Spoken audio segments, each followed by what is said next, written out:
Shalom semuanya. Kalau ada sumur di ladang, jangan lupa menumpang mandi. Kalaulah sumur itu kering alias tak berair, ya jangan pula terpaksa kita nongkrong bareng di channel Raja Sukumaya sambil mendengarkan wangsit-wangsit keong ajaib.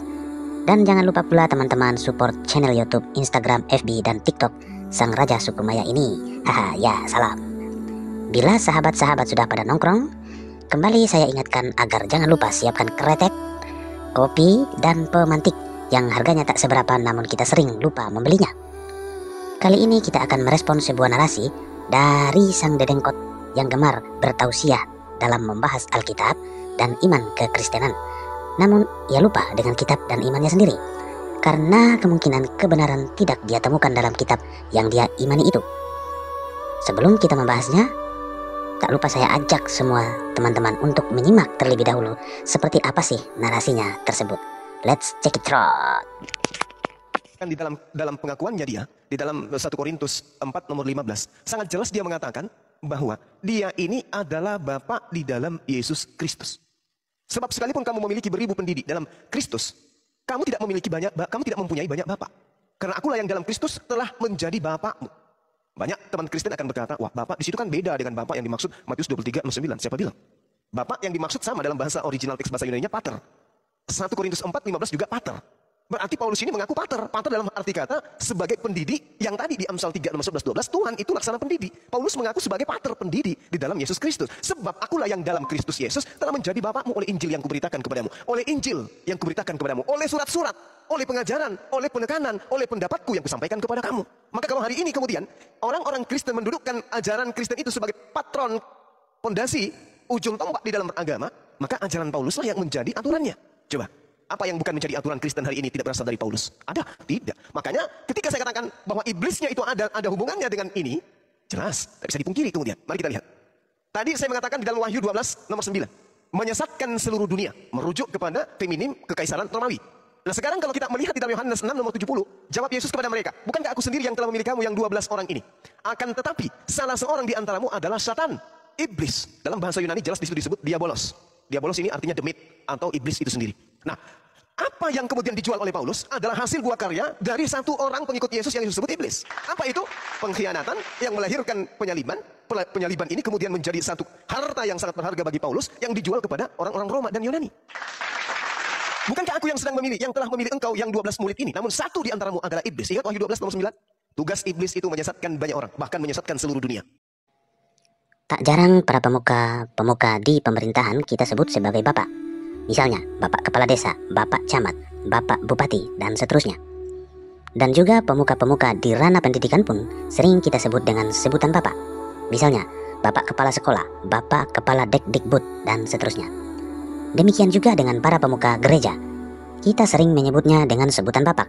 Misalnya, Bapak Majelis, Bapak Pastur, mereka itu dikategorikan sebagai Bapak-Bapak gereja. Maka, hal yang wajar saja Paulus disebut Bapak dalam Kristus karena Paulus tidak mengajarkan agama apapun, tetapi ia mengajarkan ajaran Yesus, yaitu Injil alias kabar baik. Lalu, apakah Paulus sebagai Bapak dan para Bapak-Bapak yang sudah saya jelaskan tadi itu sama dengan Tuhan yang disebut dengan sebutan Bapa dalam kekristenan atau Yahudi?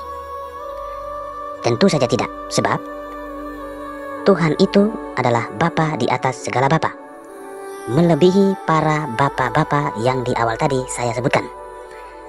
Mengapa Tuhan disebut Bapa di atas segala Bapa? Itu karena alasannya adalah Tuhan itu Bapa yang kekal. Yesaya 9 ayat 6. Jadi jelas, Allah yang perkasa itu adalah Bapa yang kekal. Nah, kita lanjut. Yohanes 6 ayat 70 berbunyi, jawab Yesus kepada mereka, bukankah aku sendiri yang telah memilih kamu yang 12 ini? Namun seorang di antara kamu adalah iblis. Apakah Yesus benar-benar memilih iblis untuk menjadi muridnya? Tentu saja tidak. Sebab di ayat 71 dijelaskan, yang dimaksudnya di sini huruf besar ya, yaitu Yesus. Yang dimaksudnya ialah Yudas, anak Simon Iskariot. Sebab dialah yang akan menyerahkan Yesus. Dia seorang di antara ke-12 murid itu. Jadi, Ayat 71 itu menjelaskan, ayat 70 sampai 71 itu menjelaskan bahwa sebelum Yudas mengkhianati Yesus, sesungguhnya Yesus sudah tahu bahwa Yudas akan dipengaruhi iblis kemudian mengkhianati Yesus. Hal ini dapat kita baca dalam Yohanes 13 ayat 27 yang bunyinya, "Dan sesudah Yudas menerima roti itu, ia kerasukan iblis. Maka Yesus berkata kepadanya, 'Apa yang hendak kau perbuat, perbuatlah dengan segera.'" Mengapa Yesus berkata demikian? Itu karena semua terjadi sesuai dengan apa yang telah dinubuatkan dalam kitab Mazmur 41 ayat 10 yang bunyinya, "Bahkan teman terdekatku yang kupercayai, yang makan rotiku, telah mengangkat tumit melawan aku." Nubuatan itu digenapi Yudas Iskariot yang setiap harinya makan minum bersama Yesus malah bangkit melawan Yesus dan mengkhianatinya dengan menyerahkannya kepada para imam demi bayaran 30 keping perak.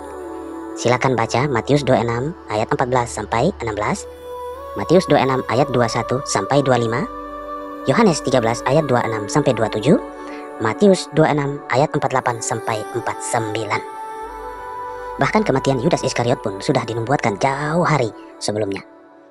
Nubuatan tersebut dapat kita baca dalam kitab Mazmur 109 ayat 8 yang bunyinya, "Biarlah umurnya berkurang, biarlah jabatannya diambil orang lain."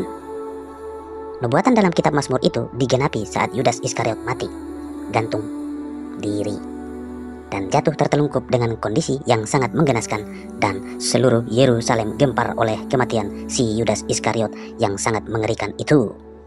Silakan baca Matius 27 ayat 3 sampai 5. Jadi semua tentang Yesus itu sangat jelas telah dinubuatkan. Hanya manusia berpikir sempit dan penuh dengan kepahitan seperti Jumalah, ya, seperti Juma ini. Karena sama seperti iblis yang senantiasa berusaha melawan Tuhan sejak awal mula bumi diciptakan, sejak awal mula alam raya ini diciptakan. Demikian juga mereka akan terus berusaha untuk menjatuhkan Yesus dan berusaha dengan berbagai cara agar orang-orang tidak mengikuti Yesus. Nah, sekarang kita balik. Lalu, kira-kira siapakah penyesat yang menyesatkan seluruh dunia seperti yang kau katakan dalam videomu itu, Juma? Saya mau mengajak Anda untuk mengecek, ya. Mari kita cek sumber dari kitabmu sendiri. Dalam Quran Al-A'raf ayat 16, bunyinya, iblis menjawab, "Karena engkau telah menyesatkan aku." Sekali lagi, Al-A'raf ayat 16, iblis menjawab, "Karena engkau telah menyesatkan aku, pasti aku akan selalu menghalangi mereka dari jalanmu yang lurus."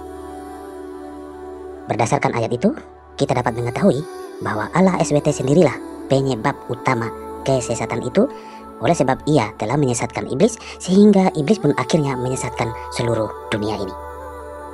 Tak cukup sampai di situ cuma. Bahkan setelah iblis disesatkan Allah ini belum puas. Ia pun kemudian mengutus setan. Ya, ia pun mengutus setan. Mari kita buka Quran Maryam ayat 83 yang bunyinya, "Tidakkah engkau melihat bahwa sesungguhnya kami telah mengutus setan-setan itu kepada orang-orang kafir untuk mendorong mereka berbuat maksiat dengan sungguh-sungguh?" Bayangkan, ya, Allah mengutus setan untuk mendorong orang berbuat maksiat. Nah, cuma lagi-lagi Allah ketahuan sebagai pokok atau sumber dari perbuatan maksiat, karena ia telah mengutus setan untuk mendorong orang agar berbuat maksiat. Perhatikan baik-baik cuma. Ketika Allah mengutus Muhammad pun disebut sebagai nabi dan rasul utusan Allah. Jadi, berdasarkan Quran Maryam ayat 83, setan pun layak disebut sebagai nabi dan rasul utusan Allah, sebab Allah sendirilah yang telah mengutus setan. Nah, mari kita lihat sejenak bagaimana hubungan Muhammad dengan bangsa-bangsa sejenis setan, iblis, dan jin ini. Quran Al-Jin ayat 19 bunyinya, "Dan sesungguhnya ketika hamba Allah Muhammad berdiri menyembah Allah, melaksanakan salat, mereka jin-jin itu berdesak-desakan mengerumuninya." Jadi ketika Muhammad menyembah Allah, beliau dikerumuni oleh jin. Demikian penjelasan dari Quran Al-Jin ayat 19. Sekali lagi perhatikan baik-baik cuma. Ketika Muhammad menyembah Allah SWT, makhluk sebangsa setan jin iblis ini mengerumuni beliau. Sudah cukup ya, itu sudah cukup memberi jawaban bahwa siapakah sumber penyesat itu sebenarnya yang telah menyesatkan iblis. Kemudian iblis dan Allah bersama-sama menyesatkan dunia. Sangat jelas dalam Quran bahwa Allah pun turut menyesatkan. Mari kita buka dulu satu ayat lagi. Quran ya, KS saja ya, KS An-Nahl ayat 93. Bunyinya, dan jika Allah menghendaki, niscaya Dia menjadikan kamu satu umat saja. Tetapi Dia menyesatkan siapa yang Dia kehendaki. Saya ulangi, tetapi Dia menyesatkan siapa yang Dia kehendaki dan memberi petunjuk kepada siapa yang Dia kehendaki. Tetapi kamu pasti akan ditanya tentang apa yang telah kamu kerjakan. Bayangkan cuma, berdasarkan ayat itu, Allah menyesatkan iblis, lalu iblis menyesatkan dunia. Ya, tak puas dengan itu, Allah pun ikut serta menyesatkan. Sangat berbeda dengan Yesus. Ketika orang tersesat, Yesus berkata, "Akulah jalan, kebenaran." Yohanes 14 ayat 6.